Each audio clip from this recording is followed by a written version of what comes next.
pjesë e ushtrisimtarët të Kosovës realisht? Po, pasi që edhe motra Sadia, ajo ishte ma vogël se une, ajo me vullnetin ma të mirë, ajo filloi edhe stërvitjet ushtarake me djemë, vazhdimisht i bërë për stërvitjet ushtarake.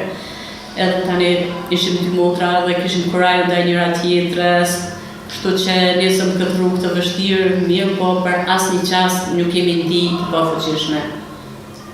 Edhe sigurisht që edhe Zoti bën mrekulli kur jenë drejtën tënde. Edhe gjithmonë vazhdon me kurajo.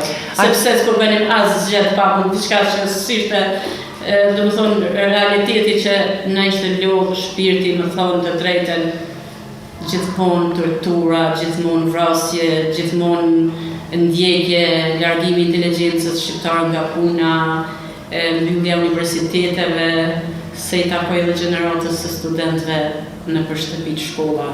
E di çka ka qenë ajo mundim për më arrit me këtë shkollë. Po, sa i përket kësaj, po mendoj si janë po atëherë gratë, nuk që kanë qenë këto diferencime që është një zakonisht apo?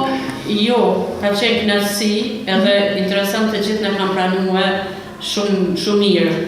Jo me ignorancë, edhe nuk kemi pas asnjë problem, se njëherë jemi ndi se jemi mesin e vëllezërve tonë, se ishin dy vëllezërit në luftë, edhe ne dy motra, si familje, jemi vënë kontributin e ushtrisë-shërimtarët të Kosovës në gjitha aspektet që kanë pas mundësi me ndihmue, si me ushqim, si me strehim, si me ndihmë mjekësore, edhe Sadia ka dhënë ndihmë mjekësore luftën më thonë edhe ajo, po ka qenë fatmirësi se kemi ditë mu gjindë.